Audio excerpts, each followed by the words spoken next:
La persona de Jesucristo. Ese es el tema que tenemos hoy. Entre los cristianos es fácil tener un alto concepto acerca de la persona de Jesucristo.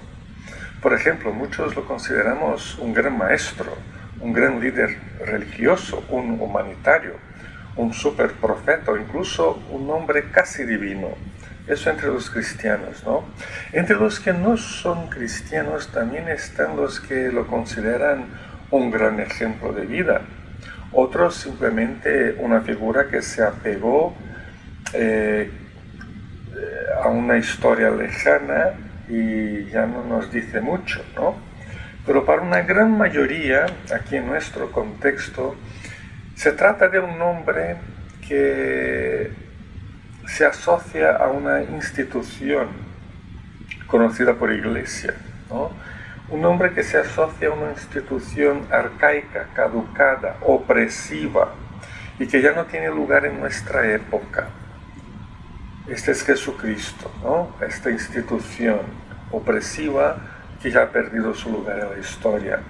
Incluso en países donde hay muchos cristianos e iglesias y donde supuestamente haya muchas conversiones, también las personas tienen diferentes y tremendos prejuicios con la persona de Jesucristo, incluso por parte de una gran mayoría de cristianos que se van tornando nominales rápidamente. Pero de hecho, con tantos conceptos y sentimientos confrontados acerca de Jesucristo, no nos resulta nada fácil expresar nuestra creencia acerca de su persona y de su obra a nuestra generación, ¿no? Sin embargo, afirmamos, cuando leemos o recitamos el credo apostólico, afirmamos: creo en Jesucristo, su Hijo unigénito, Señor nuestro, que nació de la Virgen María, padeció bajo Poncio Pilato, fue crucificado, muerto y sepultado, descendió a los infiernos, al tercer día resucitó de entre los muertos, ascendió a los cielos y está sentado a la diestra de Dios Padre Todopoderoso. Desde allí ha de venir a juzgar a vivos y a muertos. Eso es lo que declaramos cuando recitamos el credo de los apóstoles. Se trata de una declaración que en general por parte del mundo no cristiano o semicristiano o postcristiano, yo qué sé, o incluso por parte del mundo cristiano nominal, es una declaración que ya no tiene más cabida en nuestras vidas.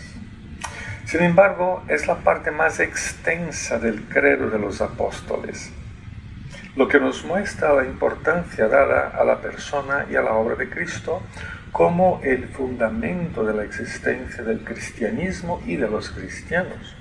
Pues hoy nos toca conocer la primera expresión: creo en Jesucristo.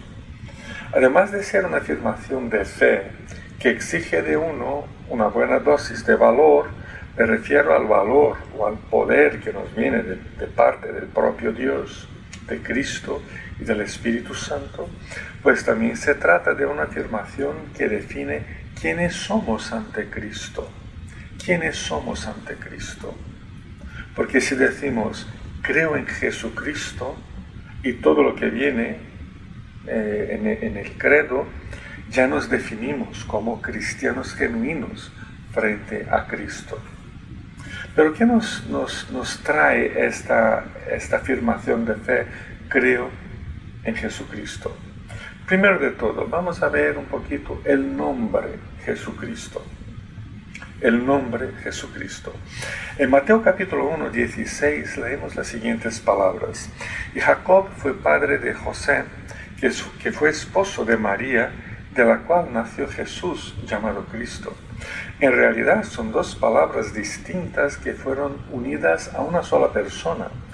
Jesús, nombre propio, que se deriva en arameo, se deriva de Josué, es el mismo nombre que Josué, ¿no? Jesús, un nombre propio, y Cristo, que era una especie de título designando que una persona, una determinada persona, ha sido ceremonialmente ungida para un cargo u oficio. En especial en el caso de alguien ungido para ser rey. El ungido. Cristo se deriva del griego y traduce el hebreo la palabra Mesías del hebreo, ¿no? Así que ambas, por tanto, tienen el mismo significado. Da igual si decimos Cristo o si decimos ungido, ambas significa ungido, o sea, da igual si decimos Cristo o Mesías. Ambas se traducen por ungido. Esta palabra, al estar unida al nombre Jesús, componiendo de esa manera el nombre Jesucristo, pues equivale a una confesión de fe. Y eso es muy importante. Equivale a una confesión de fe de que consideramos a Jesús el ungido de Dios, el Mesías de Dios o el Cristo de Dios. La llegada o el envío de este Jesucristo de parte de Dios ha sido claramente prometida por el Señor por medio de sus antiguos profetas del Antiguo Testamento, con un carácter eminentemente salvador y redentor. Inicialmente en Génesis capítulo 3 versículo 15, pondré enemistad entre tú y la mujer, entre tu simiente y la de ella, su simiente te aplastará la cabeza, pero tú le morderás el talón. Pues de estas palabras ahí encontramos lo que se llama el protoevangelio, ¿no? O sea, una primera versión del evangelio, una primera versión de la promesa de la futura obra del Mesías, que luego se fue articulando cada vez más claramente por medio de los profetas a lo largo del Antiguo Testamento. Por ejemplo, Isaías capítulo 61, versículo 1 y 2, nos dice claramente: el Espíritu del Señor Omnipotente está sobre mí, por cuanto me ha ungido para anunciar las buenas nuevas a los pobres, me ha enviado a sanar los corazones heridos, a proclamar liberación a los cautivos y libertad a los prisioneros, a pregonar el año del favor del Señor y el día de la venganza de nuestro Dios, a consolar a todos los que están en duelo. Como se puede ver, Isaías amplía considerablemente la promesa de Génesis 3:15, ¿no? Y lo interesante es que en Lucas capítulo 4, los versículos 16 a 21, enseñando en la sinagoga de Nazaret, el propio Jesucristo se aplica a sí mismo esta profecía de Isaías, identificándose personalmente con el Mesías Redentor prometido por Dios. En Lucas, Jesús dice: yo soy este Mesías del que habló Isaías capítulo 61. Ese soy yo. Pues la venida de Jesucristo, conforme Gálatas 4:4, se dio al cumplirse el plazo, o sea, en la plenitud del tiempo. En otras palabras, el tiempo se ha completado conforme a la voluntad de Dios, conforme a los decretos eternos del Padre, y vino entonces Jesucristo a cumplir con su eterna obra de redención.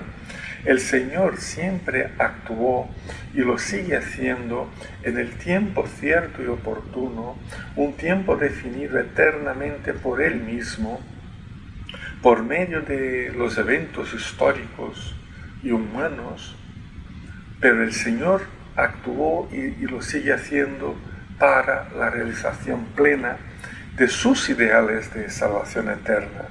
La venida de Jesucristo es la culminación temporal e histórica que se ha dado en un determinado tiempo, con determinados eventos, pero se ha dado, se ha cumplido. Jesucristo es el ungido eterno de Dios para esa obra, para ese momento, para toda la eternidad, pues el Espíritu del Señor reposará sobre él. Espíritu de sabiduría y de entendimiento, espíritu de consejo y de poder, espíritu de conocimiento y de temor del Señor, es como nos presenta al Mesías, Isaías capítulo 11, versículo 2. Pero en segundo lugar me gustaría contemplar un poquito la persona, no solo el nombre de Jesucristo, sino que la persona de Jesucristo, ¿no?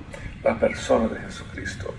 Al recitar el credo de los apóstoles, creo en Jesucristo, afirmamos nuestra fe en la persona de Jesucristo. Claro, por supuesto. Eso es muy importante, puesto que no lo consideramos una leyenda histórica, ni una fuerza cósmica, ni una idea que nos impulsa, que nos inspira, que nos empodera, no. Tampoco lo consideramos un ser mitológico o un personaje de algún romance del pasado, no. Creemos en la persona que es a la vez totalmente divina, totalmente humana, Dios hombre al 100%. Como persona divina, su plena divinidad ha sido tanto profetizada como reconocida por él mismo y por otros. Ha sido profetizada, por ejemplo, en el Salmo 110, versículo 1. Así dijo el Señor a mi Señor, siéntate a mi derecha hasta que ponga a tus enemigos por estrado de tus pies. Ha sido reconocida por el propio Jesús cuando, por ejemplo, en Mateo 11, 27 dijo, mi Padre me ha entregado todas las cosas. Nadie conoce al Hijo sino el Padre. Y nadie conoce el Padre sino el Hijo y aquel a quien el Hijo quiera revelarlo. Igualmente, el Padre y el Espíritu Santo lo reconocieron como plenamente Dios. En Mateo capítulo 3, 16 y 17, tan pronto como Jesús fue bautizado, subió del agua, y en ese momento se abrió el cielo, y él vio al Espíritu de Dios bajar como una paloma y posarse sobre él. Y he aquí una voz del cielo que decía, este es mi Hijo amado, estoy muy complacido en él. Los discípulos también lo reconocieron como Dios. Por ejemplo, como cuando Tomás exclamó, Señor mío, Dios mío, Juan capítulo 20, 28.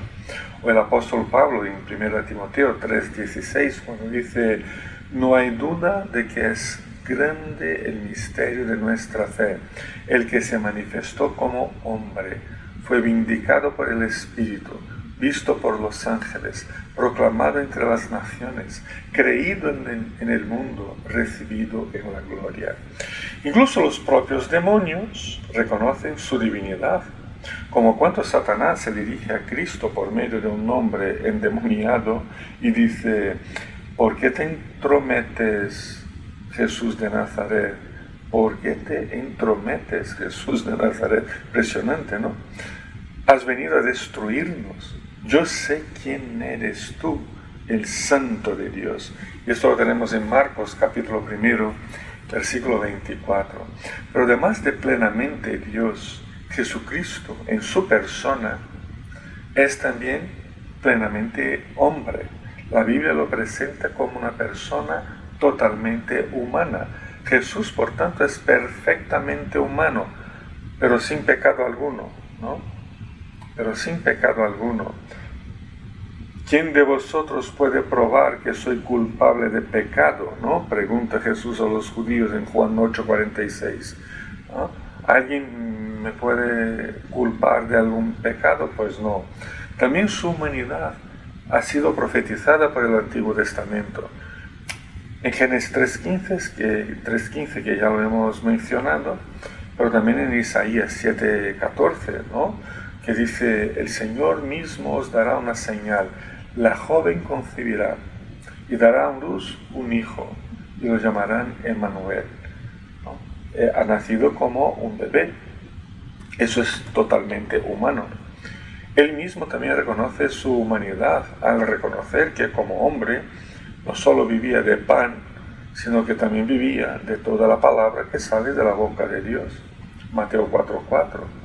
Es por tanto el Dios encarnado, el Dios hombre, ¿no? El Dios que se hizo hombre, el Dios encarnado. El Logo que se hizo carne y habitó entre nosotros, Juan 1:14. Y en los días de su vida mortal, Jesús ofreció oraciones y súplicas con fuerte clamor y lágrimas al que podía salvarlo de la muerte, y fue escuchado por su reverente sumisión. Hebreos 5:7, o sea, oraba como nosotros, los seres humanos, que oramos con súplicas, con lágrimas, con fuerte clamor, pero también en reverente sumisión. Así que en cuanto a la persona de Jesucristo es muy importante tenerlo claro, ¿no? Jesús es totalmente Dios y Jesús es totalmente hombre. Pero hablando de esa naturaleza, ¿no? Jesús, la persona de Cristo, y esas dos naturalezas, la divina y la humana, pues podemos hablar en tercer lugar de la unidad de la persona de Jesucristo. Aunque tenga dos naturalezas, es una única persona. Una única persona que tenía la necesidad de dos naturalezas. Pues acabamos de afirmar que la persona de Cristo es plenamente divina y plenamente humana. Eso quiere decir que Jesucristo tiene dos naturalezas. La de Jesús y la de Cristo, dirían algunos, ¿no? La divina y la humana. La de Dios y la del hombre. Pero eso no significa que se trate de dos personas o de dos personalidades. No, Él no sufre de ningún supuesto trastorno de doble personalidad, de ninguna manera. La Biblia y la teología reconocen la unidad de la persona de Jesucristo. Una única persona, no más de una. Es una de las personas que compone la Santísima Trinidad, pero una persona compuesta por dos naturalezas, la divina y la humana, a la vez, de forma plena y completa, y profundamente unidas, y que se compartía ambas la una de la otra, ¿no? Si lo comparamos a nosotros, vemos que al igual nosotros somos una única persona, compuesta por una única naturaleza, que es la humana. No tenemos ni naturaleza divina ni naturaleza animal, somos seres humanos, solo tenemos esa única naturaleza que es la humana. Pues nuestra naturaleza humana se compone de cuerpo y alma. Algunos llamamos al alma también espíritu, ¿no? Da igual, alma o espíritu es lo mismo. Pero tenemos dos partes, digamos. Una única persona con dos partes. Tenemos la parte física y la parte espiritual. Y en general no hay ninguna dificultad en tener cuerpo y alma. ¿Os sentís un poco molestos de tener cuerpo y alma? Pues no, la verdad es que no. Estamos bastante unidos, nuestro cuerpo a nuestra alma, que sí, ¿no?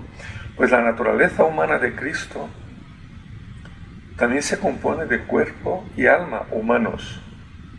La naturaleza humana de Cristo se compone de cuerpo y alma humanos, pero su naturaleza divina se compone únicamente de su propia y natural divinidad eterna. Y ambas naturalezas, la humana y la divina, desde su encarnación, conviven perfecta y eternamente en su unidad personal. Esa unidad personal de Jesucristo se puede ver claramente en las palabras del apóstol Pablo. Menciono el texto de Colosenses capítulo 2 versículo 9, cuando dice Pablo, con toda sabiduría, ¿no?, que Dios le ha dado, dice: toda la plenitud de la divinidad habita en forma corpórea en Cristo. Hombre, son muy pocas palabras, pero ordenadas de forma a transmitir exactamente este concepto de unidad personal y de las dos naturalezas de Cristo, porque en su forma corpórea habitaba y habita, porque sigue habitando, plenamente toda su divinidad, ¿no? Toda su divinidad. Podemos preguntarnos por la necesidad de que fuese plenamente divino Cristo, ¿no? ¿Era necesario que fuera Cristo divino? Y la respuesta es muy clara, porque siendo Dios el que podría sustentar su naturaleza humana y guardarla perfectamente del pecado y de la ira condenatoria de Dios y del poder de la muerte eterna, pues sí, necesitaba ser plenamente Dios para garantizar que su naturaleza humana no se perdiera en el pecado y no heredara la muerte eterna.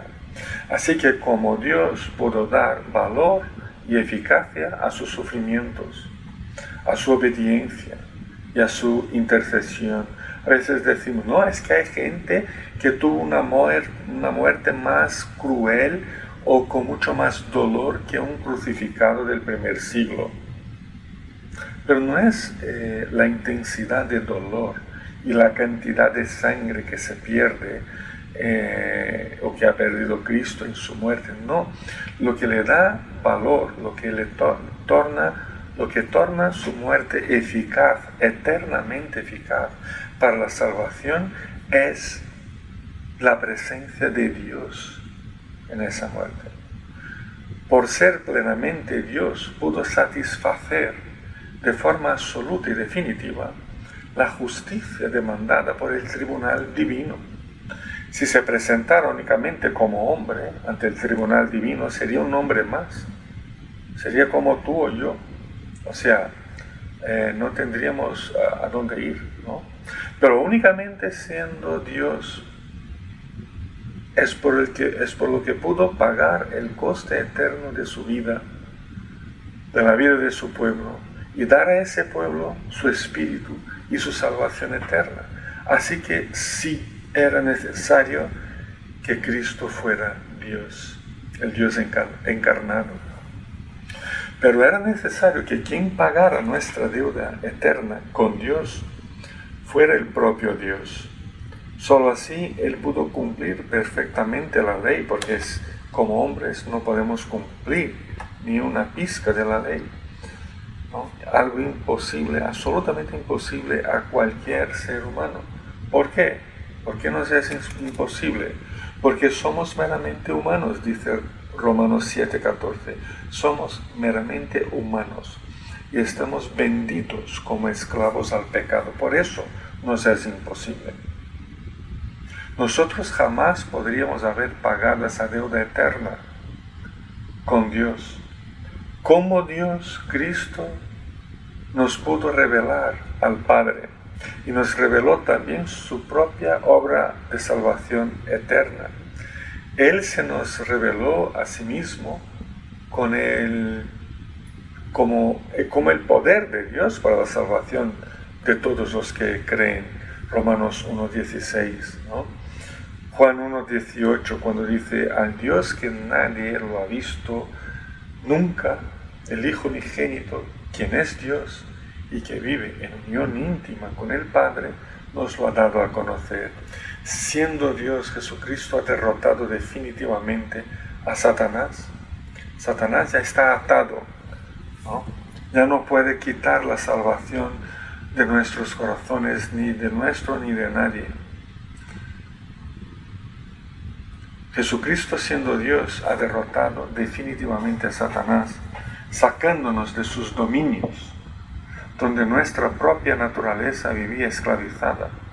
Al ser crucificado, Jesús expulsó al príncipe de este mundo, Juan 12:31. Y Jesús, Hebreos capítulo 2, 14 y 15, Jesús anuló mediante la muerte al que tiene el dominio de la muerte, es decir, al diablo, y libró a todos los que por temor a la muerte estaban sometidos a la esclavitud durante toda la vida. Pero por otro lado, la obra de Cristo se contempla con la necesidad también de su naturaleza humana.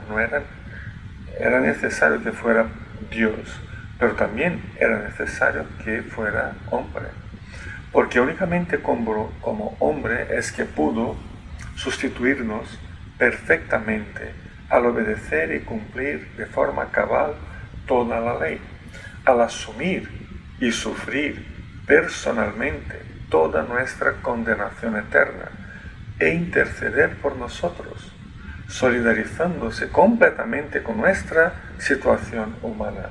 Como dijo el autor de Hebreos, capítulo 2, 17 y 18, por eso era preciso que en todo se semejara a sus hermanos, o sea que era preciso que fuera hombre, para ser sumo sacerdote fiel y misericordioso al servicio de Dios, a fin de expiar los pecados del pueblo, y por haber sufrido él mismo la tentación, puede socorrer a los que son tentados. O sea, Nos puede socorrer a todos porque como hombre, como ser humano, ha sido tentado, ha sufrido y ha pasado por todo lo que pasamos nosotros, pero sin que se comprometiera con el pecado por ser Dios. La plena y perfecta humanidad de Cristo ha sido necesaria también para que pudiera cumplir el propósito de Dios para los seres humanos, y claro, y también para toda la creación. Hebreos capítulo 2, versículo 8 y 9. Si Dios puso bajo él todas las cosas, entonces no hay nada que no le esté sujeto. Ahora bien, es cierto que todavía no vemos que todo le esté sujeto.